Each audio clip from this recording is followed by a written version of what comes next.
Muslim ಮತಗಳ ಬಗ್ಗೆ ಚಂದ್ರಶೇಖರ ಸ್ವಾಮೀಜಿ ವಿವಾದದ ಮಾತುಗಳನ್ನಾಡಿರೋ ವಿಚಾರಕ್ಕೆ ಸಂಬಂಧಪಟ್ಟಂತೆ ಉಪ್ಪಾರಪೇಟೆ ಪೊಲೀಸರು ತನಿಖೆಯನ್ನು ಚುರುಕುಗೊಳಿಸ್ತಾ ಇದ್ದಾರೆ. ದೂರುದಾರನಿಂದ ಕ್ಲಿಪ್ ಪಡೆದಿರುವಂತಹ ಪೊಲೀಸರು ತನಿಖೆಯನ್ನು ಚುರುಕುಗೊಳಿಸಿದ್ದಾರೆ. ಆ ವಿಡಿಯೋ ಕ್ಲಿಪ್ನಲ್ಲಿ ಸ್ವಾಮೀಜಿ ಹೇಳಿಕೆಯ ಬಗ್ಗೆ ಪರಿಶೀಲನೆಯನ್ನ ಪೊಲೀಸರು ನಡೆಸ್ತಾ ಇದ್ದಾರೆ. ಹಾಗಿದ್ರೆ ಶ್ರೀಗಳನ್ನ ಬಂಧಿಸಿ ವಿಚಾರಣೆ ನಡೆಸುವ ಸಾಧ್ಯತೆ ಇದೆಯಾ? ಪೊಲೀಸರು ಈ ಸಾಧ್ಯತೆಯ ಬಗ್ಗೆ ಮಾತಾಡ್ತಿದ್ದಾರೆ. ವಿಡಿಯೋ ಸತ್ಯಾಸತ್ಯತೆ ಬಗ್ಗೆ ಪೊಲೀಸರು ಸದ್ಯಕ್ಕೆ ತನಿಖೆಯನ್ನು ಮಾಡ್ತಾ ಇದ್ದಾರೆ. ವಿಶ್ವ ಒಕ್ಕಲಿಗ ಸಂಸ್ಥಾನದ ಸ್ವಾಮೀಜಿಗೆ ಸಂಕಷ್ಟ ಎದುರಾಗಿದೆ. ಚಂದ್ರಶೇಖರನಾಥ ಸ್ವಾಮೀಜಿಯ ವಿರುದ್ಧ ಎಫ್ಐಆರ್ ದಾಖಲಾಗಿದೆ. ಮುಸ್ಲಿಮರ ವೋಟಿಂಗ್ ನಿಷೇಧದ ಬಗ್ಗೆ ಸ್ವಾಮೀಜಿಯವರು ಮಾತನಾಡಿದರು. ಈ ಬಗ್ಗೆ ಉಪ್ಪಾರಪೇಟೆ ಪೊಲೀಸ್ ಠಾಣೆಯಲ್ಲಿ ಎಫ್ಐಆರ್ ಆಗಿದೆ. ಸೈಯದ್ ಅಬ್ಬಾಸ್ ಅನ್ನೋರು ದೂರಿನ ಕೊಟ್ಟಿದ್ರು. ಆ ದೂರಿನ ಆಧಾರದಲ್ಲಿ ಎಫ್ಐಆರ್ ದಾಖಲಾಗಿದೆ. BNS ಆಕ್ಟ್ ಅಡಿ 224 ಸೆಕ್ಷನ್ 299 ಅಡಿಯಲ್ಲಿ ಎಫ್ಐಆರ್ ಆಗಿದೆ. ಮೊನ್ನೆ ಫ್ರೀಡಂ ಪಾರ್ಕಲ್ಲಿ ಹೇಳಿಕೆಯನ್ನು ಸ್ವಾಮೀಜಿ ನೀಡಿದ್ರು.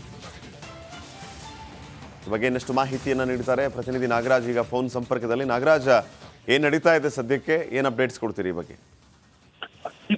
ಏನು ಫ್ರೀಡಂ ಪಾರ್ಕ್ ನಲ್ಲಿ ನಡೆದ ಪ್ರತಿಭಟನಾ ಸಭೆಯಲ್ಲಿ ಚಂದ್ರಶೇಖರನಾಥ್ ಸ್ವಾಮೀಜಿಗಳು ಏನ್ ಮಾತಾಡಿದ್ರು, ಮುಸ್ಲಿಮರಿಗೆ ಮತದಾನದ ಹಕ್ಕನ್ನ ನೀಡಬಾರದು ಅಂತ ಹೇಳಿ ಇದ್ರ ಬಗ್ಗೆ ಅಬ್ಬಾಸ್ ಅನ್ನೋರು ಉಪ್ಪಾರಪೇಟೆ ಪೊಲೀಸ್ ಠಾಣೆಗೆ ದೂರನ್ನ ನೀಡಿರ್ತಕ್ಕಂಥದ್ದು. ಈ ಹಿನ್ನೆಲೆಯಲ್ಲಿ BNS ಸೆಕ್ಷನ್ 299 ಅಂದ್ರೆ ಧಾರ್ಮಿಕ ಭಾವನೆಗಳಿಗೆ ಧಕ್ಕೆ ತರುವಂತದ್ದು ಅಥವಾ ಕೆಲವು ಧಾರ್ಮಿಕ ವಿಚಾರಗಳನ್ನ ಹೀಯಾಳಿಸಿ ಮಾತಾಡೋದಕ್ಕೆ ಸಂಬಂಧಿಸಿದಂತೆ ಎಫ್ಐಆರ್ ದಾಖಲಾಗಿರ್ತಕ್ಕಂಥದ್ದು. ಈ ಒಂದು ಸೆಕ್ಷನ್ಗಳಿಗೆ ಗರಿಷ್ಠ 3 ವರ್ಷ ಶಿಕ್ಷೆ ಇರತಕ್ಕಂಥದ್ದು. ಹೀಗಾಗಿ ಚಂದ್ರಶೇಖರನಾಥ ಸ್ವಾಮೀಜಿಗೆ ಒಂದು ನೋಟಿಸ್ ಕೊಟ್ಟು ನೀವು ಕೊಟ್ಟಿರ್ತಕ್ಕಂಥ ಹೇಳಿಕೆ ನಿಮ್ದ ಅಥವಾ ಮತ್ತೆ ಇದಕ್ಕೆ ಸಂಬಂಧಿಸಿದಂತೆ ಕ್ಲಾರಿಫಿಕೇಶನ್ ಕೊಡಿ ಅಂತಂತೇಳಿ ಕೇಳುವ ಸಾಧ್ಯತೆ ಇರತಕ್ಕಂಥದ್ದು. ಅಲ್ಲದೆ ಚಂದ್ರಶೇಖರನಾಥ ಸ್ವಾಮೀಜಿ ಬಗ್ಗೆ ಈಗಾಗಲೇ ಕ್ಷಮೆ ಕೇಳಿರೋದ್ರಿಂದ ಜೊತೆಗೆ ಅದು ಬಾಯಿ ತಪ್ಪಿನಿಂದ ಬಂದಿರೋ ಒಂದು ಪದ ಅಂತಂತೇಳಿ ಈಗಾಗಲೇ ಅವರು ಒಪ್ಕೊಂಡಿರೋ ಕೆಲವು ವಿಡಿಯೋ ತುಣುಕುಗಳು ವೈರಲ್ ಆಗ್ತಾ ಇರೋದ್ರಿಂದ ಈ ಬಗ್ಗೆ ಪೊಲೀಸರು ಅವರಿಂದ ಒಂದು ಮಾಹಿತಿಯನ್ನು ಪಡೆದುಕೊಂಡು ಪ್ರಕರಣವನ್ನ ಅಂತ್ಯಗೊಳಿಸುವ ಸಾಧ್ಯತೆ ಇರತಕ್ಕಂಥದ್ದು. ಯಾಕಂತಂದ್ರೆ ಕಾಗ್ನಿಸಬಲ್ ಅಫೆನ್ಸ್ ಅಂಡರ್ ಅಡಿಯಲ್ಲಿ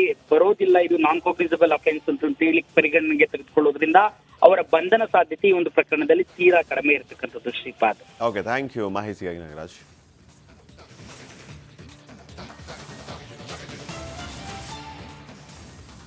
ಮಂಡ್ಯ ಅಬಕಾರಿ ಇಲಾಖೆಯಲ್ಲಿ ಲಂಚಾವತಾರದ ವಿಚಾರಕ್ಕೆ ಸಂಬಂಧಪಟ್ಟಂತೆ ನಿಮ್ಮ ರಿಪಬ್ಲಿಕ್ ಕನ್ನಡ ವರದಿಯನ್ನ ಪ್ರಸಾರ ಮಾಡಿದ್ದು. ಬಾರ್ ಲೈಸೆನ್ಸ್ಗಾಗಿ ಲಂಚಕ್ಕೆ ಅಬಕಾರಿ DC ಬೇಡಿಕೆಯನ್ನ ಇಟ್ಟಿರೋದು ರಿಪಬ್ಲಿಕ್ ಕನ್ನಡ ಬ್ರೇಕ್ ಮಾಡಿದ್ದ ಸುದ್ದಿಯ ಫಾಲೋ ಅಪ್ ಇದು. FIR ಆಗೋದಕ್ಕೂ ಮುನ್ನವೇ ಈಗ ತನಿಖೆಗೆ ಇಳಿದಿದೆ ಲೋಕಾಯುಕ್ತ. ದೂರಿನ ವಾಸ್ತವತೆಯನ್ನ ಅರಿಯೋದಕ್ಕೆ ಲೋಕಾಯುಕ್ತ ಮುಂದಾಗಿದೆ. ಅಬಕಾರಿ DC ರವಿಶಂಕರ್, ಇನ್ಸ್ಪೆಕ್ಟರ್ ಶಿವಶಂಕರ್ ವಿರುದ್ಧ ದೂರು ದಾಖಲಾಗಿತ್ತು. ಪ್ರಾಥಮಿಕ ತನಿಖೆ ನಡೆಸಿ ಲೋಕಾಯುಕ್ತ DIGಗೆ ವರದಿಯನ್ನ ನೀಡಲಾಗಿತ್ತು. DIG ಆದೇಶವನ್ನ ನೀಡಿದರೆ FIR ದಾಖಲಿಸುವುದಕ್ಕೆ ನಿರ್ಧಾರವನ್ನ ಮಾಡಲಾಗಿದೆ. ಬಾರ್ ಲೈಸೆನ್ಸ್ಗೂ ಕೂಡ ಲಂಚ ಕೇಳಿದ ವಿಚಾರವನ್ನ ವಿಸ್ತೃತವಾಗಿ ವರದಿ ಪ್ರಸಾರ ಮಾಡಿದ್ದು ನಿಮ್ಮ ರಿಪಬ್ಲಿಕ್ ಕನ್ನಡ.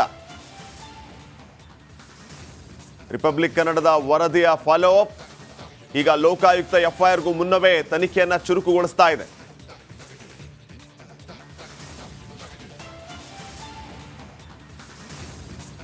ಮಂಡ್ಯದ ಅಬಕಾರಿ ಇಲಾಖೆಯಲ್ಲಿ ಭ್ರಷ್ಟಾಚಾರ ಕೇಸ್ನ ವಿಚಾರಕ್ಕೆ ಸಂಬಂಧಪಟ್ಟಂತೆ ಸಚಿವ ಚಲುವರಾಯಸ್ವಾಮಿಗೂ ಕೂಡ ಸಂಕಷ್ಟ ಎದುರಾಗುತ್ತಾ ಆಡಿಯೋದಲ್ಲಿ ಸಚಿವರ ಹೆಸರನ್ನ ಅಧಿಕಾರಿಗಳು ಪ್ರಸ್ತಾಪಿಸಿದ್ದಾರೆ.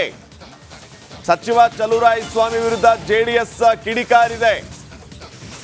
ಚಲುವರಾಯಸ್ವಾಮಿ ಅವರ ಹೆಸರು ಆಡಿಯೋದಲ್ಲಿ ಕೇಳಿ ಬರುತ್ತೆ. ಹಾಗಿದ್ರೆ ಚಲುವರಾಯಸ್ವಾಮಿಯೇ ರೇಟನ್ನ ಫಿಕ್ಸ್ ಮಾಡಿದ್ದಾರೆ. ಭ್ರಷ್ಟಾಚಾರದಲ್ಲಿ ಸಚಿವರಿಗೂ ಕೂಡ ಪಾಲು ಹೋಗ್ತಾ ಇದೆ ಅಂತ ಚಲುವರಾಯಸ್ವಾಮಿ ಅವರ ವಿರುದ್ಧ JDS ಗಂಭೀರ ಆರೋಪವನ್ನ ಮಾಡ್ತಾ ಇದೆ.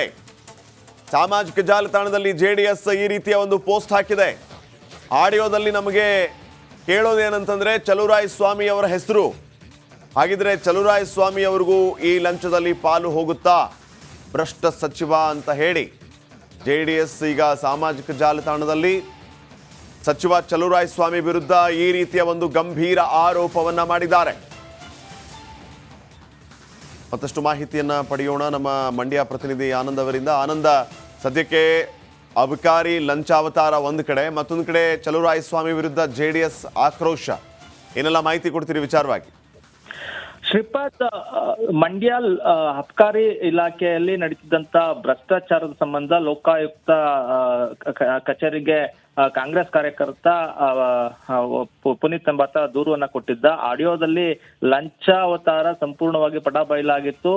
CL7 ಬಾರ್ ಅಂಡ್ ರೆಸ್ಟೋರೆಂಟ್ ಲೈಸೆನ್ಸ್ಗಾಗಿ ಅರ್ಜಿಯನ್ನ ಸಲ್ಲಿಸಿದ್ದಕ್ಕಾಗಿ 40 ಲಕ್ಷವನ್ನ ಬೇಡಿಕೆ ಇಟ್ಟಿದ್ರು ಅನ್ನೋ ಒಂದು ಆರೋಪವನ್ನ ಮಾಡಿ ದೂರನ್ನ ದಾಖಲಾಗಿತ್ತು. ಈ ಬಗ್ಗೆ ನಿನ್ನೆ ಬೆಳಗ್ಗೆಯಿಂದಲೂ ಕೂಡ ನಿರಂತರವಾಗಿ ರಿಪಬ್ಲಿಕ್ ಕನ್ನಡ ವರದಿಯನ್ನ ಮಾಡಿತ್ತು. ಅದಾದ ಬಳಿಕ ರಾಜ್ಯ ಸರ್ಕಾರವು ಕೂಡ ಎಚ್ಚೆತ್ಕೊಂಡಿತ್ತು. ಸದ್ಯ ಇನ್ಸ್ಪೆಕ್ಟರ್ ಈಗಾಗಲೇ ಅಮಾನತುಗೊಂಡಿರುವಂತದ್ದು. ಅಬ್ಕಾರಿ DC ರವಿಶಂಕರ್ ಅಮಾನತುಗಾಗಿ ಈಗಾಗಲೇ ಶಿಫಾರಸು ಕೂಡ ಮಾಡಲಾಗಿದೆ.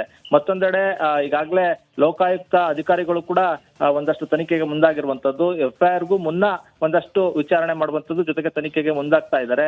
ಯಾಕೆಂದ್ರೆ ಏನು ಪುನೀತ್ ಕೊಟ್ಟಿರುವಂತಹ ದೂರಿನಲ್ಲಿ ಸತ್ಯಾಂಶ ಇದೆಯಾ, ಜೊತೆಗೆ ಯಾವೆಲ್ಲ ವಿಚಾರಗಳನ್ನ ಇಟ್ಕೊಂಡು ಮುಂದೆ ತನಿಖೆಯನ್ನ ಮಾಡಬೇಕು ಅನ್ನೋ ನಿಟ್ಟಿನಲ್ಲಿ ಒಂದು ವರದಿಯನ್ನ DIGಗೆ ಕಳಿಸಿ ಆನಂತರ DIG ಅವರು ಅನುಮತಿ ಕೊಡ್ತಾ ಇದ್ದಂತೆ FIR ನ ದಾಖಲು ಮಾಡ್ಕೊಳ್ತಾರೆ. ಆನಂತರ ತನಿಖೆ ಮತ್ತಷ್ಟು ಮುಂದುವರಿಯುವಂತದ್ದು. ಮತ್ತೊಂದೆಡೆ ಚಲುವರಾಯಸ್ವಾಮಿ ಅವರ ವಿರುದ್ಧವಾಗಿ ಈಗಾಗಲೇ JDS ಕೂಡ ಆಕ್ರೋಶವನ್ನ ವ್ಯಕ್ತಪಡಿಸ್ತಾ ಇರುವಂತದ್ದು. ಅಬ್ಕಾರಿ ಇಲಾಖೆಯಲ್ಲಿ ನಡೆಯುವಂತಹ ಭ್ರಷ್ಟಾಚಾರದ ಪಾಲಿನಲ್ಲಿ ಏನು ಚಲುವರಾಯಸ್ವಾಮಿ ಅವ್ರಿಗೂ ಕೂಡ ಹೋಗುತ್ತೆ.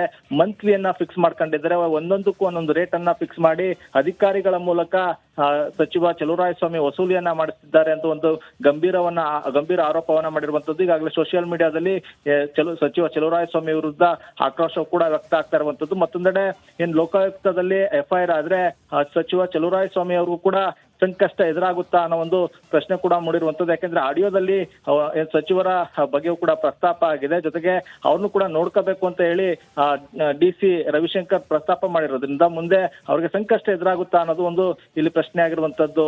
Shripad, thank you Anand. ಕೊಡಗಲ್ಲಿ ಕೊನೆಗೂ ಅಂತಾರಾಷ್ಟ್ರೀಯ ಕ್ರಿಕೆಟ್ ಸ್ಟೇಡಿಯಂ ಕಾಮಗಾರಿ ಆರಂಭ ಆಗಿದೆ. 2 ದಿನದಿಂದ ಕಾಮಗಾರಿ ಆರಂಭ ಆಗಿದ್ದು 3 ವರ್ಷದಲ್ಲಿ ಸ್ಟೇಡಿಯಂ ತಲೆ ಎತ್ತಲಿದೆ. ಈ ಬಗ್ಗೆ ಒಂದು ವರದಿ ನಿಮ್ಮ ಮುಂದೆ. ಕೊಡಗಿನಲ್ಲಿ ಇಂಟರ್ನ್ಯಾಷನಲ್ ಕ್ರಿಕೆಟ್ ಸ್ಟೇಡಿಯಂ 3 ವರ್ಷದಲ್ಲಿ ತಲೆ ಎತ್ತಲಿದೆ ಅಂತಾರಾಷ್ಟ್ರೀಯ ಕ್ರೀಡಾಂಗಣ. ಕೊಡಗು ಹಾಕಿಯ ತವರು ಜಿಲ್ಲೆ, ಕ್ರೀಡೆಯಲ್ಲಿ ದೇಶಕ್ಕೆ ಅಪಾರ ಕೊಡುಗೆ ನೀಡಿದೆ. ಇಂಥ ಕೊಡಗು ಜಿಲ್ಲೆಯಲ್ಲಿ ಅಂತಾರಾಷ್ಟ್ರೀಯ ಮಟ್ಟದ ಕ್ರಿಕೆಟ್ ಸ್ಟೇಡಿಯಂ ನಿರ್ಮಾಣ ಮಾಡಲು ಕರ್ನಾಟಕ ಕ್ರಿಕೆಟ್ ಸಂಸ್ಥೆ ಮುಂದಾಗಿದೆ. ಮಡಿಕೇರಿ ತಾಲೂಕಿನ ಹೊದ್ದೂರು ಗ್ರಾಮದಲ್ಲಿ ಕಳೆದ 2 ದಿನಗಳಿಂದ 11.70 ಎಕರೆ ಜಾಗದಲ್ಲಿ ಸ್ಟೇಡಿಯಂ ನಿರ್ಮಾಣದ ಕಾಮಗಾರಿ ಆರಂಭಿಸಲಾಗಿದೆ.